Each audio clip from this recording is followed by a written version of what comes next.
Hello guys आज की हमारी वीडियो में हम अवॉइडेबल मैरिज के बारे में जानेंगे। तो अगर आपने हमारे चैनल को सब्सक्राइब नहीं किया है तो प्लीज़ पहले अभी के भी चैनल को सब्सक्राइब कर लो, क्योंकि इसमें हम कॉन्स्टिट्यूशनल लॉ, हिंदू लॉ, मुस्लिम law, family law, contract act और भी लॉ से जितने भी रिलेटेड सब्जेक्ट हैं सब के ऊपर वीडियोज़ बनाते रहते हैं और काफ़ी हमने वीडियो बनाई भी हैं। ये जो वीडियो अवॉइडेबल मैरिज की, इससे पहले मैंने वैलिड मैरिज के ऊपर वीडियो बना रखी है, वॉइड मैरिज के ऊपर वीडियो बना रखी है, सोर्स ऑफ हिंदू लॉ के ऊपर वीडियो बना रखी है और भी बहुत सारी हिंदू लॉ की टॉपिक के ऊपर वीडियो बना रखी हैं। अगर आपने वो वीडियो देखनी है तो हमारे प्लेलिस्ट में जाएं, हिंदू लॉ की आपको वीडियो मिल जाएंगी, या फिर मैं लिंक डिस्क्रिप्शन में दे दूँगा, वीडियोज़ के टाइटल लिखकर आप वहाँ से वीडियो एक्सेस कर सकते हैं और देख सकते हैं। और हमने अपना नया ब्लॉगिंग चैनल शुरू किया है, ब्लॉग विद ट्विंस के नाम से। प्लीज़ इसको अपना प्यार दें, चैनल को सब्सक्राइब करें। और अगर आप हमारे साथ टेलीग्राम में जुड़ना चाहते हैं तो लॉ विद ट्विंस टेलीग्राम में सर्च करें और हमें सब्सक्राइब कर लें हमारे टेलीग्राम चैनल को और हमारे साथ जुड़ें। तो इसी के साथ आज की वीडियो को शुरू करते हैं।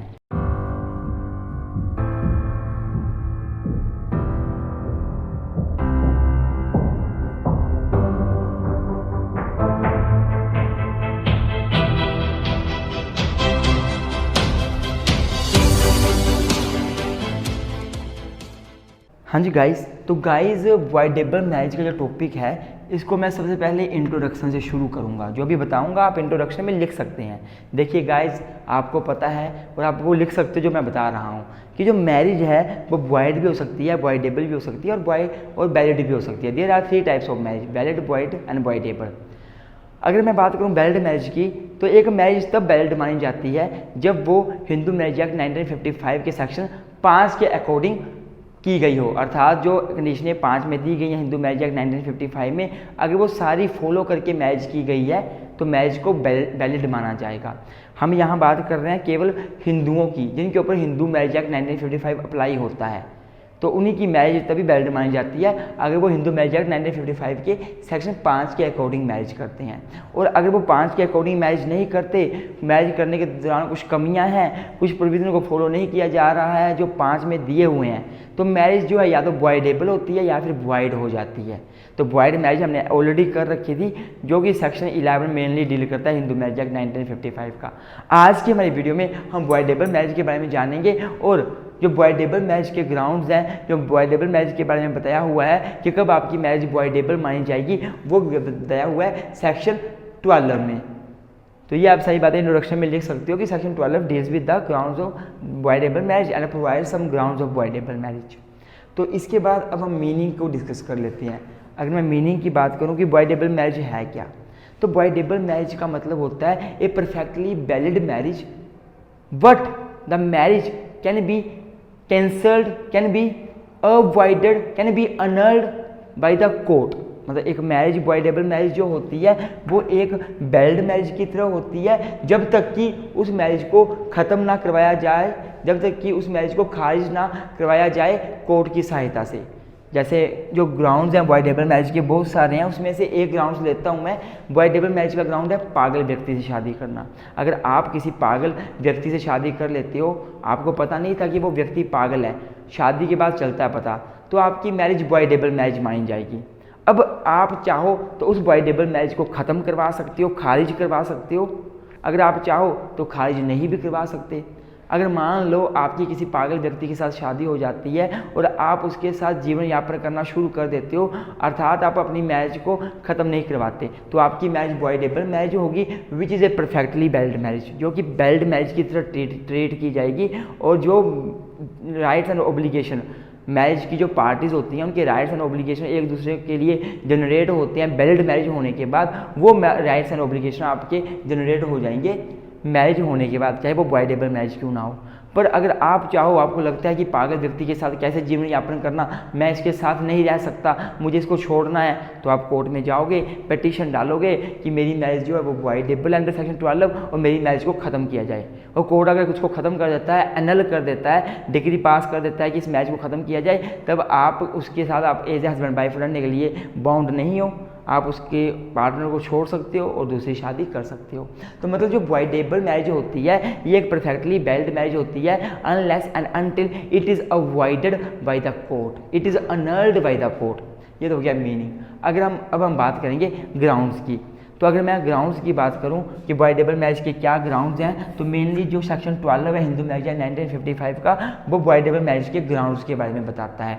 ये सेक्शन बॉयडेबल मैरिज को डिफाइन नहीं करता कहीं भी, पर ग्राउंड्स में बताता है, और ग्राउंड्स मेनली 4 हैं। पहला है इम्पोर्टेंसी, दूसरा है मेंटल कैपेसिटी, तीसरा है consent for marriage was obtained by force and fraud, और लास्ट है प्री मैरिज प्रेगनेंसी। तो ये सारे ग्राउंड्स जो होंगे वो बॉयडेबल मैरिज के होंगे। अगर आपकी मैरिज जो है वो इस किसी भी ग्राउंड के अंडर हुई है तो आपकी मैरिज बॉयडेबल मैरिज मानी जाएगी, अर्थात आप चाहो तो अपनी मैरिज को ख़त्म करवा सकते हो कोर्ट की सहायता से, और अगर आप चाहो तो ख़त्म ना करवाओ। अगर आप ख़त्म नहीं करवाते हो तो आपकी जो बॉयडेबल मैरिज है वो वैलिड मैरिज की तरह ही मानी जाएगी, और आप वैलिड मैरिज की तरह ही ट्रीट किए जाओगे। जैसे फॉर एग्जांपल होता क्या है, वैलिड मैरिज जब हो जाती है किसी व्यक्ति की, तो उनके हस्बैंड वाइफ के एक दूसरे को कुछ राइट्स पैदा हो जाते हैं एक दूसरे को लेकर। अगर मान लो हस्बैंड दूसरी शादी करना चाहता है तो उसे पहले वाइफ को तलाक देना पड़ता है, डाइवोर्स देना पड़ता है, तभी दूसरी शादी कर सकता है, ऐसे नहीं कर सकता। बॉयडेबल मैरिज के केस में भी ऐसा होगा। अगर आप बॉयडेबल मैरिज किसी के साथ हो जाती है आपकी, तो वो एक परफेक्टली वैलिड मैरिज है जब तक कि उसको ख़त्म नहीं करवाया जा सके। और अगर आप ख़त्म नहीं करवाते हो तो आप अपने पार्टनर को तलाक दिए बिना दूसरी शादी नहीं कर सकते। अगर आप करते हो तो आपको जो है सज़ा हो सकती है, आपको बाइगैमी के लिए लाइबल किया जा सकता है। तो ये तो हो गया ग्राउंड्स, हम वन बाय वन अब इन ग्राउंड्स को डिस्कस करेंगे दोस्तों। हाँ जी गाइज, तो गाइज जो सबसे पहला ग्राउंड्स है बॉयडेबल मैरिज का, जो कि सेक्शन 12 सब सेक्शन 1 के क्लोज ए में दे रखा है, वो है इम्पोर्टेंसी।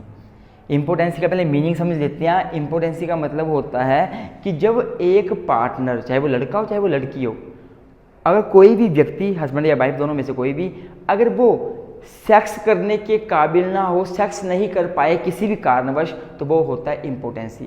अर्थात when the person is not capable to perform the sexual activities, it's called impotent person. वो इम्पोर्टेंट होगा, वो हस्बैंड भी हो सकता है, वाइफ भी हो सकती है। अब देखो इम्पोर्टेंसी की बात की जाए तो इसके टाइप्स क्या हैं, ये 2 प्रकार की हो सकती है।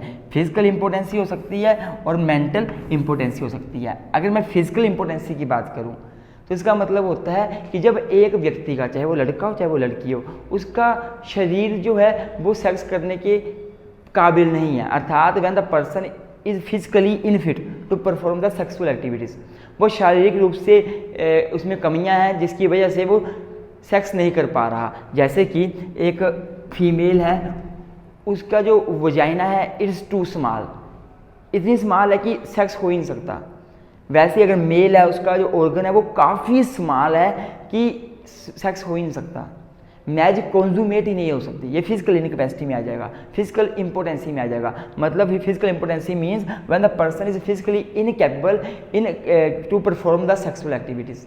अगर एक मेल ऑर्गन है, उसका जो एक जो मेल है, जो हस्बैंड है, उसका जो मेल ऑर्गन है वो इरेक्ट ही नहीं होता, उसमें इरेक्शन ही नहीं है, तो वो फिजिकल इंपोर्टेंट है, वो सेक्स नहीं कर सकता। मतलब वैसे अगर मैं बात करूं मेंटल इंपोर्टेंसी की, तो मेंटल इंपोर्टेंसी का मतलब होता है कि जब बंदा मानसिक तौर पे, साइकोलॉजिकल तौर पे सेक्स नहीं कर पा रहा, इवन दो फिजिकली वो फिट है लेकिन वो मानसिक तौर पे कर ही नहीं सकता। जैसे फॉर एग्जांपल कोई व्यक्ति है जो फिजिकली फिट है, वो सेक्स कर भी सकता है, उसमें कोई कमी नहीं है। वैसे कोई लड़की है, उसमें भी कोई कमी नहीं है। अगर मान लो हम एग्जाम्पल लड़के का लेते हैं, वो फिजिकली फिट है लेकिन वो सोचता है कि मुझे ब्रह्मचर्य का पालन करना है, मेरी शादी तो हो गई है लेकिन मैं अपने पार्टनर के साथ सेक्स करूंगा ही नहीं, कुछ भी हो जाए ये गलत बात है, मेरे को तो ब्रह्मचर्य का पालन करना है, तो वो मेंटली इंपॉर्टेंट है। तो वो मेंटली इंपॉर्टेंट है, मैरिज बॉयडेबल मानी जाएगी। बॉयडेबल मैरिज क्या मानी जाएगी, मतलब जो पार्टनर है, जो नॉन इम्पोर्टेंट पार्टनर है, वो चाहे तो कोर्ट में जाएगा और अपनी मैरिज को ख़त्म करवाने के लिए बोल सकता है, पिटीशन डाल सकता है। और अगर जो नॉन इम्पोर्टेंट पार्टनर है, क्या पता वो कोर्ट में जाए ना, वो बोले नहीं चलो जो है ठीक है, अब मैं इसी के साथ ही ज़िंदगी बिताऊंगी, और जैसे ये नहीं कुछ करना चाहता ठीक है मैं नहीं करूंगी, मैं इसकी तरह ज़िंदगी बिताऊंगी, मैं भी ब्रह्मचर्य का पालन करूंगी। अगर वो ऐसा करती है लड़की, जो अगर हुई तो वो मैरिज उनकी वैलिड बन जाएगी, दोनों हस्बैंड वाइफ ट्रीट किए जाएंगे। तो ये होता है मेंटल इम्पोर्टेंसी। पर एक बात हमेशा याद रखना, जो इम्पोर्टेंसी है ये प्री मैरिज होनी चाहिए, अर्थात मैरिज होने से पहले पार्टनर इम्पोर्टेंट थे, चाहे वो हस्बैंड हो चाहे वो वाइफ हो, दोनों में से कोई भी एक पार्टनर इंपॉर्टेंट था मैरिज करने से पहले। अगर मैरिज हो गई, दो हस्बैंड वाइफ के, दो लड़का लड़की की भी मैरिज हो गई, वो हस्बैंड वाइफ बन गए, उन्होंने प्रॉपर सेक्स किया, 1 साल तक अच्छे से सेक्सुअल इंटरकोर्स किया, अच्छी लाइफ चली थी, लेकिन ड्यू टू सम एक्सीडेंट, कोई एक्सीडेंट हुआ, मान लो हस्बैंड जो है वो इम्पोर्टेंट हो गया, वो अब सेक्स करने के काबिल बचा ही नहीं, कोई एक्सीडेंट हो गया, मान लो किसी भी कोई दुर्घटना घट गई, तो ये होगी मैरिज के बाद की इम्पोर्टेंसी। तो इस ग्राउंड पे जो है मैरिज जो है वो वॉइडेबल नहीं मानी जाती। वॉइडेबल मैरिज केवल तभी मानी जाती है जब प्री मैरिज इम्पोर्टेंसी हो। इस ग्राउंड पे वॉइडेबल नहीं मानी जा सकती मैरिज, इसलिए आप कोर्ट में जाके मैरिज को ख़त्म करने को नहीं बोल सकते। इस ग्राउंड में आप एक काम आपको रेमेडी मिल सकती है कि अगर आपका पार्टनर जो है इम्पोर्टेंट हो गया है, वो सेक्स नहीं कर पा रहा, तो आप कोर्ट में जाके जो है वो डाइवोर्स का केस डाल सकते हो under section 13 cruelty, mental cruelty के ग्राउंड पे, पर इम्पोर्टेंसी नहीं मानी जाएगी। तो इम्पोर्टेंसी प्री मैरिज होनी चाहिए, मैरिज से पहले की होनी चाहिए। अब देखो एक क्वेश्चन ये बनता है हमारे पास कि जो बैरनेस होता है या स्टेरिलिटी होती है, अर्थात जो बांझपन होता है औरत में, क्या वो इम्पोर्टेंसी मानी जाएगी? एक औरत है वो जो है बच्चे पैदा नहीं कर पा रही, तो क्या वो इम्पोर्टेंट मानी जाएगी? तो वो इम्पोर्टेंट नहीं मानी जाएगी। अगर कोई भी औरत अगर अच्छे से सेक्स कर सकती है पर वो बच्चे पैदा नहीं कर पा रही किसी भी कारणवश, तब वो इम्पोर्टेंट नहीं मानी जाती है। वो इम्पोर्टेंट केवल तभी मानी जाएगी जब वो सेक्सुअल एक्टिविटीज़ करने में असमर्थ है, चाहे वो फिजिकली असमर्थ हो या मेंटली हो, वो इम्पोर्टेंट मानी जाएगी। तो ये केस हुआ शिवंती वर्सेस बारुआ 1971 का। इस केस में साफ साफ बोला कोर्ट ने, किसने?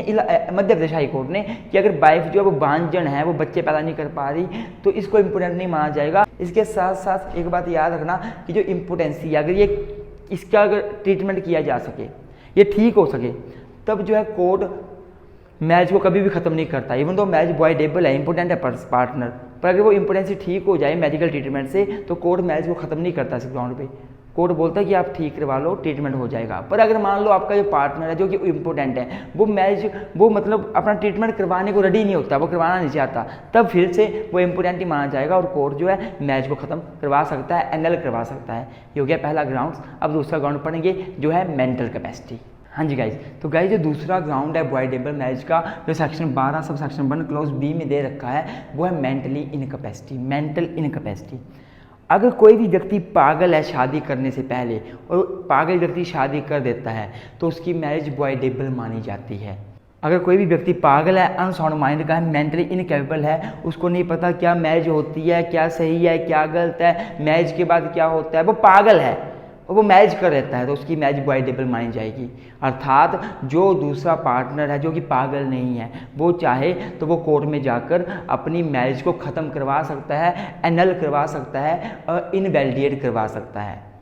तो सबसे पहले यह है कि मेंटल इनकैपेसिटी में क्या आएगा। इसका मतलब है कि अगर एक व्यक्ति मैरिज के लिए कंसेंट देने के काबिल नहीं है, मैरिज में कंसेंट सहमति देने के काबिल ही नहीं है, क्योंकि because of his unsoundness of mind, क्योंकि वो पागल है, उसको सही गलत का नहीं पता, उसको पता ही नहीं मैरिज क्या होती है, तो वो मैरिज में कंसेंट देने के लिए इनकैपेबल है, तो पागल माना जाएगा, मेंटल इनकैपेसिटी मानी जाएगी उसके अंदर।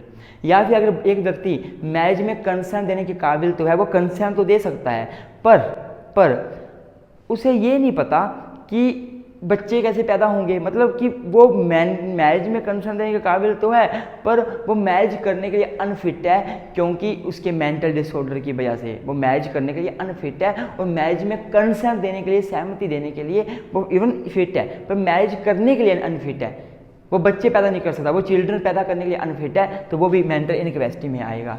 या अगर किसी व्यक्ति को बार बार अटैक हो रहे हैं इंसानिटी के, वो भी पागल माना जाएगा, तो उसकी मैरिज जो है वो वॉइडेबल होगी। और वॉइडेबल मैरिज मतलब जो पागल व्यक्ति नहीं है वो चाहे तो मैरिज को ख़त्म करवा सकता है, और जो पागल व्यक्ति नहीं है वो चाहे तो मैरिज को ख़त्म ना भी करवाए, उसकी मैरिज होगी, वो वॉइडेबल मैरिज होगी।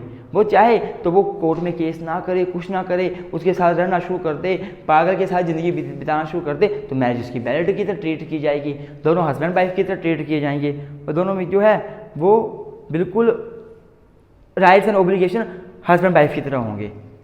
कोई भी एक दूसरे को बिना डिवोर्स दिए दूसरी शादी नहीं कर सकता, उनकी मैरिज वैलिड ही मानी जाएगी। ये दूसरा पॉइंट हो गया। अब तीसरा पॉइंट डिस्कस कर लेते हैं। हाँ, इसमें भी एक बात आपने याद रखनी है, जो मेंटल इनकैपेसिटी है ना, जो बंदा पागल है वो प्री मैरिज होनी चाहिए, मैरिज से पहले बंदा पागल होना चाहिए। अगर मान लो 2 लड़का लड़की की शादी होती है, वो उस टाइम बिल्कुल सही थे, दोनों में कोई कमी नहीं थी, पर मैरिज के बाद कोई दुर्घटना घटी, कुछ हुआ जिसकी वजह से हस्बैंड पागल हो गया, तब उसकी वाइफ जो है वो, उनकी मैरिज को वॉइडेबल नहीं माना जाएगा पहली बात, और उसकी वाइफ जो है मैरिज को एनल नहीं करवा सकती, कोर्ट में जाके इनवैलिडेट नहीं करवा सकती, उनकी मैरिज वैलिड रहेगी। बस उसकी वाइफ जो है वो डिवोर्स की पिटीशन फाइल कर सकती है सेक्शन 13 के अंदर। समझा रहा क्या बोल रहा हूँ मैं? ये होगी बात। अब हम तीसरा ग्राउंड इसका डिस्कस कर लेते हैं। हाँ जी गाइस, तो गाइस जो तीसरा ग्राउंड है वॉइडेबल मैरिज का, वो है consent being obtained by force और fraud. Section 12 sub section 1 close C में जो है वो ग्राउंड दे रखा है। मतलब ये हुआ कि अगर आप मैरिज कर रहे हो पर आपकी जो कंसेंट है, जो सहमति है मैरिज के लिए, वो या तो फोर्सफुली ली गई है, आपने जो कंसेंट दी है वो फोर्सफुली दी है क्योंकि आपसे फोर्सफुली कंसेंट ली गई है, या फिर आपको धोखा देके फ्रॉड करके आपके साथ कंसेंट ली गई है, तो आपकी मैरिज वॉइडेबल मानी जाएगी। वॉइडेबल मैरिज का मतलब क्या है कि वो एक वैलिड मैरिज की तरह ट्रीट की जाएगी, पर अगर आप चाहो तो मैरिज को ख़त्म करवा सकते हो, कोर्ट में जाके इनवैलिडेट करवा सकते हो सेक्शन 12 के अंडर। तो यहाँ पे 2 वर्ड्स आ रहे हैं, consent being obtained by force और फ्रॉड। फोर्स का मतलब क्या होता है? फोर्स का मतलब जो होता है, इसका मतलब होता है किसी के अगेंस्ट बल का यूज़ करना। जैसे मान लो मैं किसी लड़की को पसंद करता हूँ और उसके साथ शादी करना चाहता हूँ, पर वो लड़की मुझे शादी करने से मना कर देती है, तो मैं क्या करता हूँ, मैं गन निकालता हूँ, लड़की को फोर्सफुली डराता हूँ और बोलता हूँ मेरे से शादी कर, मंडप पे लेके शादी पूरी करता हूँ, मतलब पूरे रीति रिवाज से शादी करता हूँ। तो ये क्या होगी? फोर्सफुली उसकी कंसेंट ली, फोर्सफुली शादी की मैंने। जो फोर्स है वो मैं भी जो है लड़की को फोर्सफुली डरा सकता हूँ, मैं भी फोर्स यूज़ कर सकता हूँ, और जो फोर्स है वो मेरे भी आप में मेरे कोई दोस्त भी कर सकते हैं। जैसे कि मेरे कोई दोस्त हैं, वो इस लड़की को बोलते हैं कि मुनीर से शादी कर ले वरना तेरे को जान से मार देंगे, तो मेरे दोस्त फोर्स को यूज़ कर रहे हैं। जो फोर्स है वो लड़की के अगेंस्ट भी यूज़ हो सकती है, इवन लड़की के जगह पे उसके माँ बाप, उसके रिलेटिव्स के ऊपर भी यूज़ हो सकती है। जैसे कि मान लो मैं किसी लड़की से शादी करना चाहता हूँ, मैं उसके माँ बाप को किडनैप कर लेता हूँ और लड़की को बोलता हूँ तेरे माँ बाप को जान से मार दूंगा, अगर तू चाहती है मेरे से कि उनको मैं कुछ ना करूँ तो मेरे से शादी कर ले। तो ये हो गया फोर्सफुली शादी करना। फोर्स से अगर आप किसी की से शादी करते हो वो मैरिज वॉइडेबल मानी जाती है। जो लड़की है अब उसके पास राइट है, वो मैरिज को ख़त्म करवा सकती है कोर्ट में जाके। दूसरा फ्रॉड। फ्रॉड का मतलब है धोखा देना। फ्रॉड मेनली डील करता है सरमनीज और अदर मटेरियल फैक्ट से। मतलब बोलने का ये हुआ कि अगर मैं किसी लड़की की कंसेंट ले लेता हूँ मैरिज करने के लिए फ्रॉड से, धोखा देके। धोखा कैसे? उसको मैंने बोल दिया कि मेरे घर का शुद्धि करना है, मेरे साथ चल, घर का शुद्धि करना है, वहाँ बैठना पड़ेगा पूजा में, तो थोड़ी लड़की की ज़रूरत है पूजा के लिए। वो चली जाती है और वहाँ जाके मैं फ्रॉड करके उससे मैरिज की सेरेमनी पढ़ाकर बाद में शादीशुदा बंधन में बंध जाता हूँ और बोलता हूँ तो मेरी वाइफ होगी, क्योंकि हमने 7 फेरे भी लिए और प्रॉपर मैरिज हुई है हमारी। तो ये मैंने उसको धोखा दिया। सेरेमनीज़ को लेके बोला मैंने कि घर की शुद्धि करने की सेरेमनीज़ को हमने करना है, और कर दी मैरिज की सेरेमनीज़। वैसे ही मान लो मैं किसी के घर में लड़की देखने गया, उन्होंने लड़की दिखाई, मुझे अच्छी लगी, मैंने बोला ठीक है मैं मैरिज करने को तैयार हूँ। बाद में जब एक्चुअल में शादी हुई तो उन्होंने उस लड़की की बहन को मंडप में बैठा दिया। मतलब जो लड़की मैंने देखी वो नहीं भेजी, दूसरी भेज दी। ये भी फ्रॉड ही है, ये भी फ्रॉड की केस में है। फ्रॉड मतलब किसी को धोखा देना, चीट करना। तो अगर ऐसे करके अगर आपकी कंसेंट ली जाती है शादी के लिए और आप शादी में बंध जाते हो तो आपकी मैरिज वॉइडेबल मानी जाएगी, आप अपनी मैरिज को ख़त्म करवा सकते हो। पर क्वेश्चन ये बनता है कि कब हम मैरिज को ख़त्म करवा सकते हैं? क्या कोई टाइम पीरियड भी है? जैसे मान लो मैंने किसी लड़की के साथ शादी करी फोर्सफुली, अब मैंने फोर्सफुली शादी कर ली, तो अब वो मैरिज तो वॉइडेबल ही है, वो इस मैरिज को ख़त्म करवाना चाहती है कोर्ट में जाके। तो कितने टाइम पीरियड, जब से शादी हुई है तब से लेके कितने टाइम पीरियड के अंदर वो केस फाइल कर सकती है, पिटीशन डाल सकती है मैरिज को ख़त्म करवाने का? तो आपको मैं बताना चाहूँगा कि चाहे फोर्स हुई हो, चाहे फ्रॉड से मैरिज हुई हो, तो अगर कोई पार्टनर जो है मैरिज को ख़त्म करवाना चाहता है जिसकी कंसेंट फोर्सफुली ली गई थी या फ्रॉड से ली गई थी, तो जब से उसके मन से डर खत्म हुआ, फोर्स सीज हुई, फोर्स जो है वो सीज हुई, ख़त्म हुई, तब से लेके 1 साल के अंदर अंदर इसको पटिशन डालना पड़ेगा लड़की को, या लड़के को, कोई भी हो सकता है कि अब मेरी मैरिज को, मेरे को फोर्सफुली मेरे से मैरिज की गई थी, फोर्सफुली कंसेंट ली गई थी, मेरी मैरिज को ख़त्म किया जाए। मतलब जब से फोर्स सीज हुई है, ख़त्म हुई है, तब से लेके आगे 1 साल के अंदर अंदर, मतलब मान लो लड़की के ऊपर, लड़की की कंसर्न डरा धमका के ली गई थी, और लड़की के मन में जो डर था, जो फोर्स थी, वो 10 साल के बाद ख़त्म हुई है। तो 10 साल से लेकर आगे 1 साल, 11वें साल तक उसे अपनी मैरिज को वो ख़त्म करवा सकती है, वॉइडेबल मैरिज को अनल करवा सकती है। वैसे ही अगर फ्रॉड हुआ है, धोखा हुआ उसके साथ मैरिज में, जैसे मैंने शादी करी, लड़की मेरे को पहले और दिखाई, बाद में और से शादी करवा दी, या सेरेमनीज़ को लेके मेरे से धोखा हो गया, मेरे को बोला घर की शुद्धि करने की सेरेमनीज़ है और मेरे से उन्होंने शादी कर ली, किसी लड़की ने फ्रॉड किया मेरे साथ। तो मैं अपनी मैरिज ख़त्म कब करवा सकता हूँ? जब से मुझे पता लगा, डिस्कवरी ऑफ फ्रॉड हुई, when the discovery of fraud is took place, discovery हुई मेरे को फ्रॉड क्या लगा पता, तब से लेके 1 साल के अंदर अंदर मैं मैरिज को ख़त्म करवा सकता हूँ। 1 साल के अंदर अंदर मैं मैरिज को ख़त्म करवा सकता हूँ। पर मैरिज तभी ख़त्म होगी, ये भी पटिशनर को प्रूव करना पड़ेगा कोर्ट में कि सर जब से मुझे पता चला था कि मेरी मैरिज इसके साथ जो है फ्रॉड से हुई है, या फिर जब मेरे ऊपर से फोर्स ख़त्म हुई थी, तब के बाद मैंने कभी भी इसके साथ अपनी कंसेंट से एज ए हस्बैंड या वाइफ, जो भी होगा, लड़का होगा तो हस्बैंड, लड़की हुई तो वाइफ, मैं नहीं रही, मैंने कोई सेक्सुअल इंटरकोर्स नहीं किया इसके साथ अपनी कंसेंट के साथ। मतलब जब भी मेरे को लगा पता मेरे साथ फ्रॉड हो गया है, उसके बाद मैं इसके साथ एज ए वाइफ रही ही नहीं, ये भी प्रूव करना पड़ेगा। ऐसा नहीं हो ना कि एक लड़की है जिसकी कंसर्न जो है फ्रॉड से ली गई थी शादी में, उसको बाद में लगा पता मेरी कंसर्न तो फ्रॉड से ली गई है, और वो बाद में अपने पति के साथ रह रही है, सेक्सुअल इंटरकोर्स कर रही है अपनी मर्जी से, तो फिर वो मैरिज को अनल नहीं करवा सकती, उसको उसके बाद रहना नहीं है जब फ्रॉड डिस्कवर हो गया। तो ये सारी बातें आप फ्रॉड एंड फोर्स में लिख लोगे। अगर आपको इसके नोट्स चाहिए, हिंदू लोग के बड़े अच्छे नोट्स बन गए हैं प्रॉपर सीक्वेंस में, अगर आपको किसी भी टॉपिक के नोट्स चाहिए तो हमें आप व्हाट्सएप पे मैसेज करें, हमारा व्हाट्सएप नंबर ये है, इस पर आप मैसेज कर दें, आपको नोट्स मिल जाएंगे, पर आपको इसके लिए कुछ अमाउंट पे करना पड़ेगा। तो अब हम लास्ट पॉइंट डिस्कस कर लेते हैं, जो है प्री मैरिज प्रेगनेंसी का। और इसके साथ साथ एक बात याद रखना, क्वेश्चन ये बनता है कि मान लो अगर एक लड़की जो है वो अपवित्र थी, अनचास्टिटी थी शादी से पहले, उसकी शादी हो गई, हस्बैंड को बहुत 2-4 सालों के बाद लगा पता कि मेरी वाइफ जो थी उसके तो शादी से पहले बहुत जगह रिलेशनशिप थे और वो अनचास्टिटी थी, अपवित्र थी, तो मेरे साथ तो धोखा दिया मेरी वाइफ ने, क्या तो इसको फ्रॉड माना जाएगा? और क्या हस्बैंड इस ग्राउंड पे कि मेरी वाइफ तो अपवित्र थी शादी से पहले, अपनी मैरिज को ख़त्म करवा सकता है कोर्ट के पास जाके? तो एक केस हुआ जिसका नाम है सुजीत वर्सेस हरिचंद 1967 का, पंजाब हाई कोर्ट का। तो इस केस में साफ साफ कोर्ट ने बोला कि अगर कोई लड़की अनचास्टिटी है, शादी से पहले अपवित्र है, और उसके पति को शादी के बाद लगता है पता, तो ये फ्रॉड नहीं माना जाएगा, ये फ्रॉड नहीं है। अगर पति को इतना ही अपनी वाइफ के पास्ट से लेना देना है तो पति को शादी से पहले ही पता करना चाहिए, इन्फॉर्मेशन लेनी चाहिए, रिलेटिव से पूछना चाहिए कि इसका कैरेक्टर कैसा है। लेकिन बाद में शादी होने के बाद वो नहीं बोल सकता कि मेरी मैरिज में फ्रॉड हुआ है मेरे साथ, ये फ्रॉड नहीं माना जाएगा। तो डिफरेंट केसेस में डिफरेंट डिसीजन देता है कोर्ट। तो अब हम लास्ट जो पॉइंट है वो डिस्कस कर लेते हैं, वो है प्री मैरिज प्रेगनेंसी का। हाँ जी गाइस, तो गाइस जो लास्ट पॉइंट है अवॉइडेबल मैरिज का, वो है concealment of pre marriage pregnancy.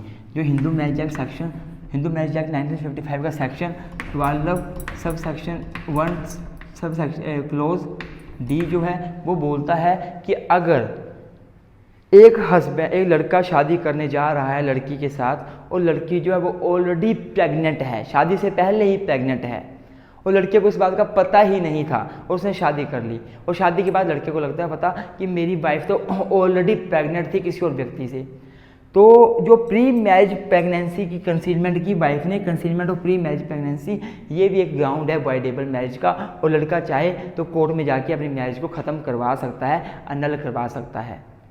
तो अगर मैं बात करूँ प्री मैरिज प्रेगनेंसी की, तो सबसे पहले क्या होगा, इसमें एक बात याद रखनी है, प्री मैरिज प्रेगनेंसी की बात की हुई है। अगर कोई लड़की प्री मैरिज अनचास्टिटी थी, अपवित्र थी, यहाँ हमारे रिलेशनशिप थे, पर वो प्रेग्नेंट नहीं हुई, तो उसकी बात यहाँ नहीं की जा रही, तब मैरिज वॉइडेबल नहीं मानी जाएगी। वॉइडेबल तभी मानी जाएगी जब लड़की शादी से पहले ही प्रेग्नेंट थी, और जो लड़का है जो शादी करने जा रहा है उसको उस बात का पता ही नहीं था कि मेरी वाइफ तो प्रेग्नेंट है, उसको शादी के बाद लगा पता कि मेरी वाइफ तो प्रेग्नेंट है।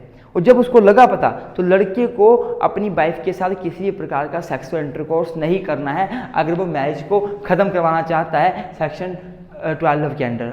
अगर वो सेक्सुअल इंटरकोर्स कर लेता है, ये पता लगने के बाद मेरी वाइफ तो पहले से किसी और के मर्द के से प्रेग्नेंट थी, अब शादी को 2 महीने हुए पर ये तो 8 महीने की प्रेग्नेंट है, पता है उसको पहले से प्रेग्नेंट है, उसके बाद अगर वो फिर से सेक्स करता है अपनी वाइफ के साथ, तब फिर वो मैरिज को ख़त्म नहीं करवा सकता।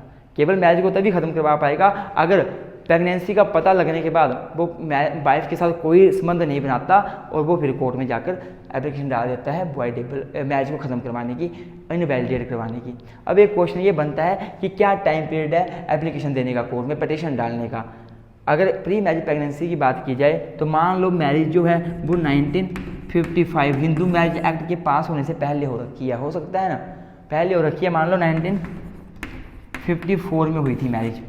तो अगर ऐसी कोई मैरिज है ना, तो इस मैरिज से जो हस्बैंड है उसको लगता है पता मेरी वाइफ जो है यार वो तो शादी से पहले की प्रेग्नेंट है, तो जब से ये एक्ट पास हुआ 1955 में एक्ट पास हुआ, तब से लेके 1 साल के अंदर अंदर जो है उस पति को अपनी वाइफ के अगेंस्ट जो लगा पता कि मेरी वाइफ तो जो है वो पहले से प्रेग्नेंट थी, ये पिटीशन डालनी पड़ेगी कोर्ट में मैरिज को ख़त्म करने के लिए कि मेरी मैरिज ख़त्म करवाई जाए, मेरी वाइफ तो प्री मैरिज ही प्रेग्नेंट थी, अगर उसकी मैरिज 1955 से पहले हुई है, हिंदू मैरिज एक्ट पास होने से पहले हुई है। और अगर 1955 के बाद मैरिज होती है हिंदू मैरिज एक्ट पास होने के बाद, तो मैरिज होने के 1 साल के अंदर, अब मैरिज मान लो 1955 में होगी तो 1956 1956 1 साल के अंदर पटिशन डालनी पड़ेगी मैरिज को इनवैलिडेट करवाने के लिए, अनल करवाने के लिए। मतलब 1 साल का टाइम पीरियड है। अगर मैरिज हुई है 1955 से पहले, तो हम देखेंगे कि जब से एक्ट बना है, एक्ट पास हुआ, तब से लेके 1 साल के अंदर मैरिज जो है वो ख़त्म करवानी पड़ेगी, अनल करवानी पड़ेगी, पिटीशन डालनी पड़ेगी। और मैरिज अगर हुई मान लो 2020 में है, 1 जनवरी 2020 में हुई है, तो 1 जनवरी 2021 से पहले 1 साल से पहले पिटीशन डालनी पड़ेगी। तो ये आ गया आपका प्री मैरिज प्रेगनेंसी में, concealment of pre marriage pregnancy में। ये बात याद रखना, concealment of pre marriage pregnancy की बात है, अनचास्टिटी की बात नहीं। अगर एक वूमेन अनचास्टिटी है, अपवित्र है, मैरिज से पहले उसके यहाँ हमारे रिलेशन थे, तो उसको यहाँ कवर नहीं किया जा रहा है। केवल अगर वो प्रेग्नेंट हुई और हस्बैंड को बाद में चला पता, शादी के बाद, पहले उसको पता नहीं था, तब उसकी मैरिज वॉइडेबल मानी जाएगी। वॉइडेबल तो है ही है प्री मैरिज प्रेगनेंसी में, पर वो उस वॉइडेबल मैरिज को ख़त्म करवा सकता है, एनल करवा सकता है कोर्ट में जाके। और अगर हस्बैंड चाहे तो कुछ ना करे, हस्बैंड को लगा पता मेरी वाइफ तो पहले से प्रेग्नेंट है, ये तो मेरे को शादी को 3 महीने हुए, ये तो 8 मंथ प्रेग्नेंट है, तो वो चाहे तो शादी को कंटिन्यू रख सकता है कि मरने दो, क्या लोग कहेंगे, मरने दो, जैसा ठीक है, वो कुछ नहीं बोलेगा, तो मैरिज वो वैलिड की तरह ट्रीट की जाएगी। जो बच्चे पैदा होंगे वो उसके बच्चे माने जाएंगे। पर अगर मान लो वो उसके प्रति अगेंस्ट जाता है, बोलता है मेरा बच्चा नहीं है, ये पहले से प्रेग्नेंट थी, तो मैरिज उसको ख़त्म करवा सकता है, इनवैलिडेट करवा सकता है। पर एक बात यहाँ पे और नोट कर लो आप, ध्यान रखना आप, जो वाइफ प्रेग्नेंट है ना, प्री मैरिज प्रेगनेंसी बात की जा रही है, वो वाइफ अपने हस्बैंड को छोड़कर किसी और मर्द से प्रेग्नेंट हुई होती है। अगर वो अपने ही हस्बैंड से प्रेग्नेंट हो रखी है मैरिज से पहले, हो सकता है ना, दो लड़का लड़की बॉयफ्रेंड गर्लफ्रेंड है, वो पहले से रिलेशनशिप में थे, उनके बीच रिलेशनशिप हुआ, सेक्स हुआ, और वो पहले से लड़की प्रेग्नेंट होगी, 5 मंथ प्रेग्नेंट है, फिर शादी कर लिया अपने पति से, वो जल्दी बेबी हो गया, तो वो बात यहाँ कवर नहीं की जा रही है। यहाँ जो प्रेगनेंसी की बात की जा रही है, वो मतलब है वाइफ जो है वो अपने हस्बैंड को छोड़ के किसी और मर्द से प्रेग्नेंट थी, तो उसका जो पति है वो मैरिज को ख़त्म करवा सकता है। अगर आपको वीडियो अच्छी लगी है तो प्लीज़ लाइक करें। अगर नोट्स चाहते हैं इसके तो हमें व्हाट्सएप पे हमें मैसेज करें, पर इसके लिए आपको चार्ज पे करना पड़ेगा। हमने हिंदू लोग बड़े अच्छे नोट्स बना रखे हैं, बड़ी सरल लैंग्वेज में, बड़ी ईजी लैंग्वेज में। तो मिलते हैं किसी नई वीडियो में। Till then take care.